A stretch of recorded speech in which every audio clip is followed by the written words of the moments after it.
Bonjour tout le monde, bonjour Edia. Bonjour Gilles, bonjour tout le monde. Alors aujourd'hui, de quel sujet allons-nous parler? Ça sera le pollen des abeilles. Ah, le pollen des abeilles. Et bien entendu, nous allons parler de ce sujet dans la globalité. Et pourquoi? Parce qu'il va y avoir un dossier complet qui va arriver par la suite. Le dossier complet sera En dessous de la vidéo. ok. Il y aura le lien. Allez, on est Merci. parti. C'est parti.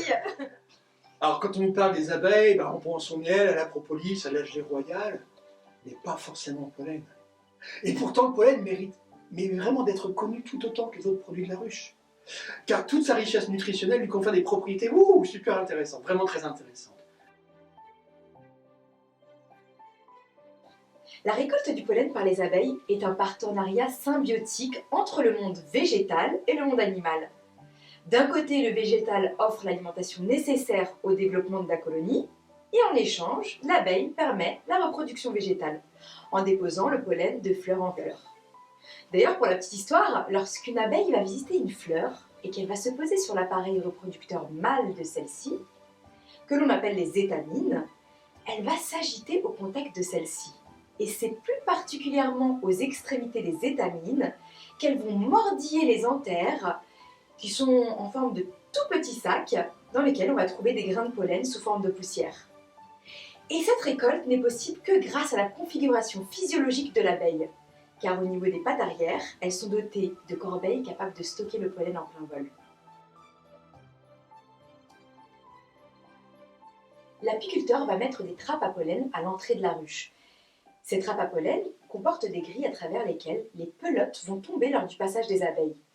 Et bien évidemment, un apiculteur consciencieux récupérera le pollen en quantité raisonnée, afin de garder un précieux équilibre pour ne pas priver la colonie de cet aliment vital. Alors, la composition du pollen. Pour ce qui est de la composition du pollen, elle variera en fonction des espèces florales, bien entendu, mais aussi également de la région, du climat, de la période de récolte.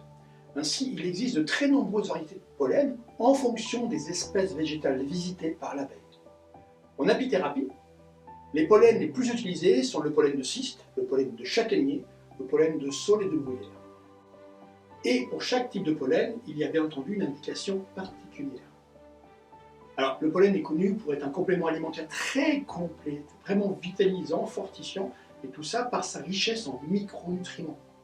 Tout d'abord, quand nous pensons au pollen, nous devons penser aux protéines. Presque tous les acides aminés essentiels y sont représentés.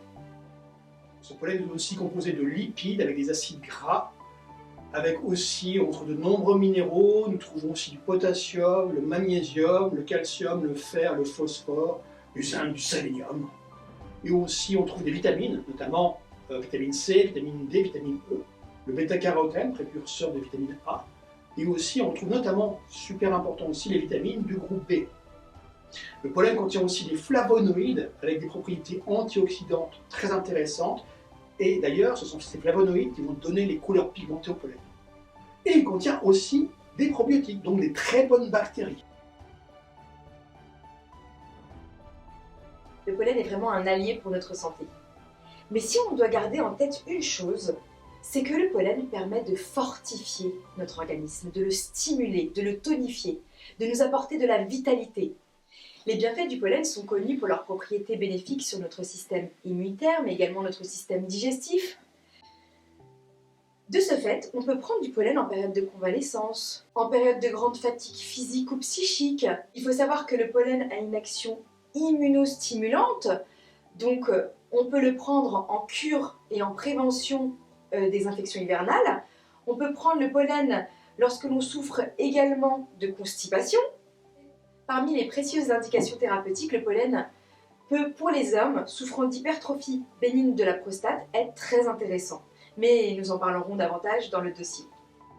Il est préconisé de faire des cures au printemps et en automne, d'environ 6 semaines à raison d'une grosse cuillère à soupe pour un adulte et une cuillère à café pour les enfants. On peut également en consommer tout au long de l'année. Eh bien, dans ce cas, on peut en saupoudrer dans une salade ou en mettre dans une compote, un yaourt, dans un smoothie ou même avec du miel. Avant de l'avaler, N'oubliez pas de bien mastiquer afin d'en favoriser sa biodisponibilité. Le pollen se mange cru, évitez de le faire chauffer pour ne pas perdre ses précieux nutriments.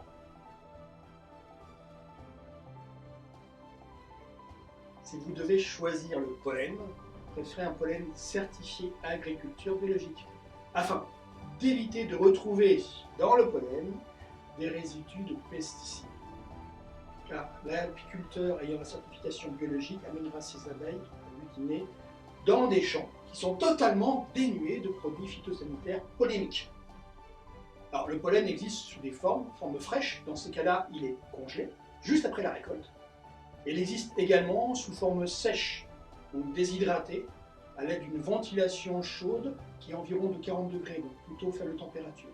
Préférez bien évidemment la forme congelée, car en séchant, le pollen aura perdu ses précieux ferments lactiques, ainsi qu'un certain nombre de vertus. Voilà, donc sur le pollen, il y a quelque chose d'important quand même à dire. On va remercier Thomas Beaumarin. Oui, Thomas, merci Thomas. Et donc ce sont les ruchers Du Léman. Voilà, les ruchers du Léman, Thomas Beaumarin, apiculteur. Qui nous a aidé à réaliser cette vidéo. Beaucoup aidé, on peut le dire. Effectivement. Pour cette vidéo. Merci beaucoup. Merci, à très à tout bientôt pour bientôt. une prochaine vidéo. Au revoir.